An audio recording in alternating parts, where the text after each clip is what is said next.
Good morning and welcome to this episode of Client Corner with Paul. Do you remember, for those of you that were in group, I think last year, we spent quite a bit of time talking one night about when clients feel either in love or think they feel in love or sexual towards us. And we talked about all the different, things that come up with that. Well, here it is from a client perspective, and I want to just say thank you, Paul, for being this real and this honest. I think he just has the courage to say a lot of things out loud that a lot of our clients probably feel. I know I did when I was a client. And just watch it and notice what comes up for you and what happens inside you and where you're at with it. Okay, here goes. About your experience in therapy. And I'm going to kind of just go with asking you some general things that I hear therapists say, or like they admit that they're afraid of when they're in with their colleagues. And it's one thing to hear it from each other, but to hear from an actual client what their thoughts are on it, I think is super helpful.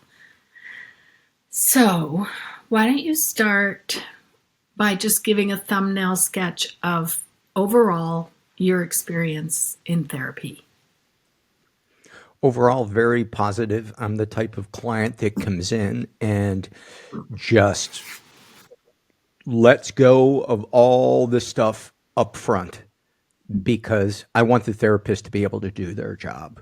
I'm occasionally afraid of judgment, but my overriding concern has always been to get better. And so I give them all they need to know how to help me. So I've never had, well, I should say I've rarely had an experience where I really felt like I plateaued. Um, the one therapy that just didn't really work for me, her modality was archetypes, and that might be interesting intellectually, but nothing about it clicked with me. What do you remember what she tried? Like, how did it play out? She wanted to know, she wanted me to remember my dreams, write them down and bring them, but most of the time I don't remember my Oh, dreams. And so we did a little bit of work. I know a lot of snakes going into tunnels, Jen, he, while my mom watched, missions and a nun looked and disapprovingly. I don't know. What does that I don't mean? know, No, but it's Jungian. That's Jungian yeah. psychology. And I've always clicked more with female therapists, um, not because of their capability per se, the male therapists. It was more, I've got mommy issues and I Mhm. just feel more when I'm with a female therapist. And of course, then I, have sexual thoughts and sexual longing. And I've brought those up How is in that? session because I know that's helpful Yeah. to talk about. I mean, I really give them all the stuff to do their job, So good. which I don't think is normal per se. The people that I've read surveys of on my podcast, people in therapy, I think like maybe 300 people have filled out the first time in therapy Okay. survey. And I'd say probably half of them say that they don't feel like they can be completely honest with their therapist, not necessarily because of the therapist, but because they're afraid of being judged or that their, issue doesn't deserve the weight that they want it to be given, that it's going to be minimized or they're going to be looked at like they're weak or making too big of a deal. Did you always go, like, even from the very beginning of going to therapy, did you go in and just go, here Yep. it is? Yep. Yep. Huh. You said something And interesting too about not because of their capabilities. that you prefer female. How can you tell how capable some of your therapists have been, and how could you tell? Yes. It took me a while to understand how capable they were, but generally, um, just paying attention to my emotions after a session or over the arc of being with them, that to me is what, I suppose you could call it effectiveness rather than capability. And as you know, that emotional connection, as complex as it can be with transference and projection and all that Mhm. stuff, ultimately is what was healing for me because I desperately wanted to feel seen and felt and validated. And almost to a person, every therapist I've ever had has been that Hmm, way. that is really good to hear. Really, What do you really mean felt when you good. said you can tell they're effective by the way you feel after? Like, do you have a deeper Mhm. sort of experience of your own emotions? Is that? Yes, either insight or a lightening of my, I don't know, burden, pain, Hmm. torture, self hatred, whatever you want to call it. Because the very first therapist I went to see, it was because I, sexually, I was not the person I wanted to be. It was I was acting out sexually. I felt disconnected from my girlfriend. I was a cheater. Um, you know, it was like nothing could compare to the excitement of porn. Hmm. Um, and and I just knew deep down that I was heading in the wrong direction. But it took my first therapist planted the seed in giving weight to what my mom was doing was really, really inappropriate. How did she Um, do I that? Do you never remember? Yes, I remember the first time she pointed out how inappropriate what something was I mentioned that my mom loved to pinch or grab my butt and tell me how cute or handsome I am. And she said, "Do you enjoy when she does that?" And I said, "No." And she said, "Why do you allow her to do it?" And I said, "Because it makes her happy." And she said, "But what about you?" And that had never occurred to me because, as you know, when you have a narcissistic parent, especially one who is sexually abusing you, they're very good at grooming you to make their needs your needs, to do whatever it is to keep their mercurial nature level and happy. So you don't have to listen to a diatribe or have them projecting their own stuff onto you, or onto someone else. So that felt very validating and it made sense. Another thing she helped me with was not taking the bait when my mom would cry if she didn't get her way, because I always thought you can't let your mom cry. A good son will, you know, not leave their mom out there hanging. And she was like, "But what about you?" Mm. Never even occurred to me. And so I remember the first time I didn't take the bait. My mom was trying to, I don't even remember what the topic was, but she was trying to get me to be on her side of something or change a decision I had made, and it was something that wasn't even really that important. And she started crying. And I said, "You can go ahead and cry, but Wow, big moment. I'm not changing my opinion on this or what I'm going to do." And she stopped like a light switch. And I realized, oh my God, it's performative. It's performative. And I felt like I grew to 8 feet tall when I hung up the phone. Wow, that's cool. That's a big moment. That's like separating. it was the beginning Yeah. of it. But, my relationship with her was so deeply enmeshed that it took me another 2 decades to finally extricate myself and stick to my boundaries, which ultimately led to me having to cut contact with her because she can't or won't respect my current day boundaries. It wasn't because of the Right. incest. Did you ever feel, looking back or at the time, that you enmeshed with your therapists? Oh my God, yes. Not on their part. They've never been, you know, over the line with me. But oh my God, the sexual fantasies I would have about the female therapists, and a lot of times in session.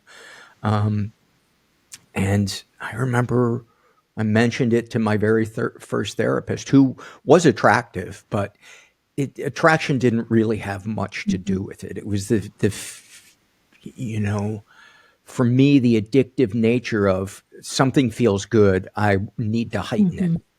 And so, of course, sex has been a drug for me since I was a kid. Right. Being Yeah. sexualized, it was such a powerful thing for me. And I remember that first therapist. I don't remember how the topic came up. Maybe I was silent, and she was asking me what I'm thinking about. And this is going to be graphic, so It's okay. I said, I'm thinking about your vagina, what it tastes like, what it smells like, what it would be like to have sex with you. And she thanked me for my Did honesty. she flinch? No, Hmm. And then did you explore it more, or was that kind of you? I don't Yeah. remember, but she didn't shame Yeah. me. She might have set a boundary and, kind of you understand that things like that could never Hmm. happen. But, it wasn't something that I thought could Right. happen. I knew it was just these feelings I was sitting on. And I would say of maybe the 10 different therapists I've had in my lifetime, 8 of whom were female. I've had strong sexual thoughts, feelings, and urges, probably with 6 of the 8. What was it about the two that you didn't? Just curious. I think the competency of their ability for me to feel connected. There wasn't that extra intangible where you can really feel space being held. Like you feel felt and you feel Felt safe. like a Yeah. hug. It feels like So a when that hug. wasn't quite And there, yeah, it wasn't quite there.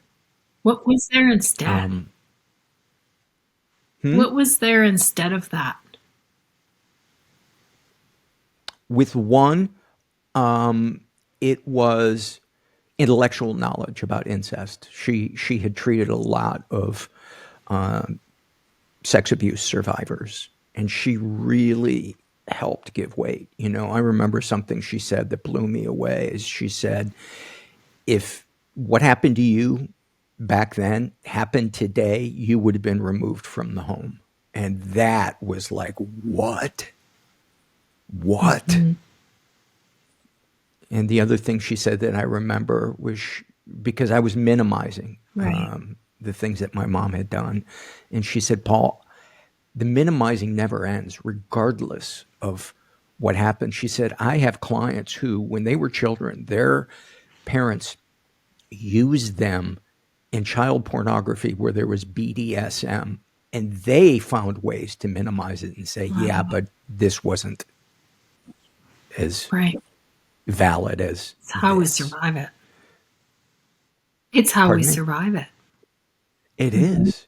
It is. And a big turning point for me came the day that I said, and I had gotten into recovery for sex and love addiction, and the day that really began to change for me was the day I said, what if I'm not making too big of a deal? And I began to explore that and honor what I felt in my stomach when I was around her. And I stopped making excuses for her in my mind. And for me, a really helpful thing when I'm kind of in angst about something is I switch places with the person and say, would I do that? And if the answer is usually a strong no, then it's much easier for me to give weight to what I'm feeling or Yeah. thinking. I get that. I And the genders, if things were reversed, if a Right. dad, you know, I used to had, think, would I do that with my daughter? And it really made it crystal clear immediately. yeah, Yeah. yeah, It what did you say there that so one of the things that we have discussed in our supervision group is when clients feel sexual towards the therapist. And I think it's really helpful to hear you say you knew that that wasn't your intention to act on it.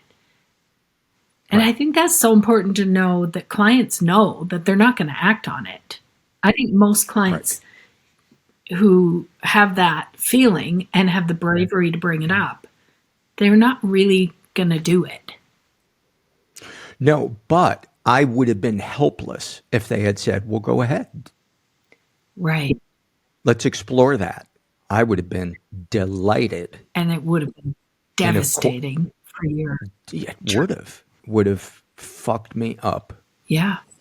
Fucked me up. Because, I mean, it's obvious, but I just Because, wonder how you yes, say it. yeah, I think it would have fucked me up. I don't know. Because, when you have an addiction, the fantasy is so powerful and the payoff sometimes of the acting out, even if it degrades our life in the long run, we can they go into the Rolodex of mental images and things we fantasize about, Right. especially if we're having trouble orgasming during sex or something. And so that would have been one that I would have filed away. But I imagine in reality, I would have been grossed out, you know, because it would have been like, this is too much. This is too intense.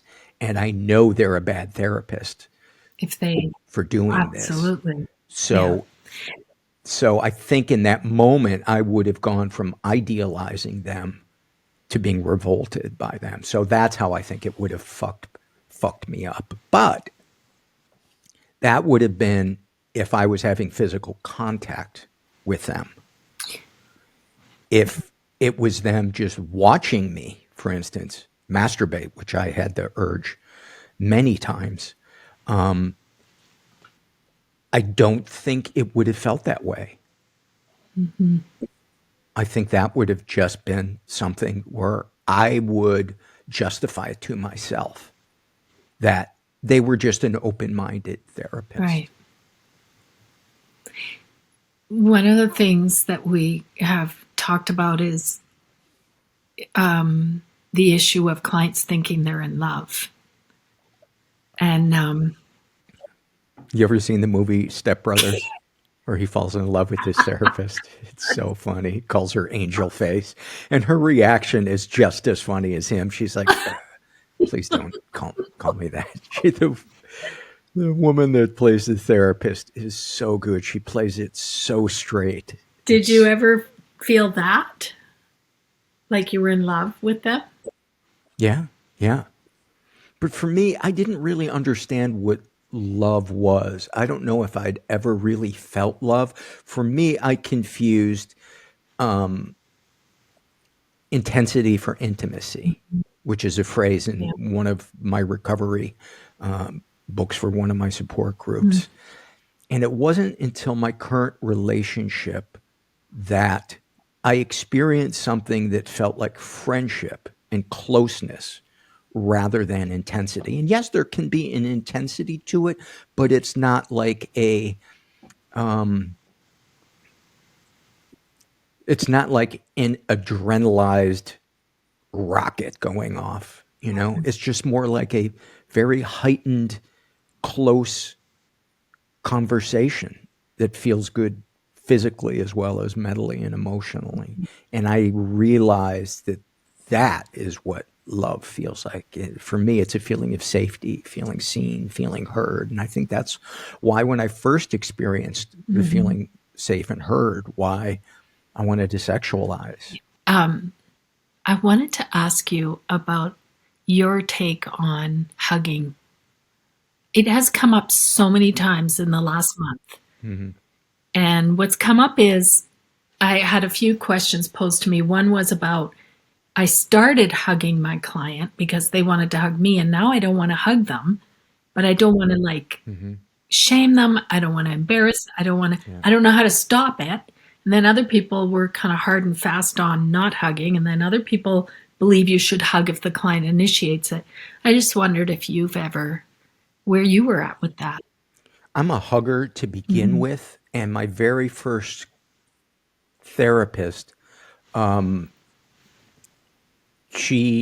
believe she had a rule of not hugging, and the exception was our final session. We fucked.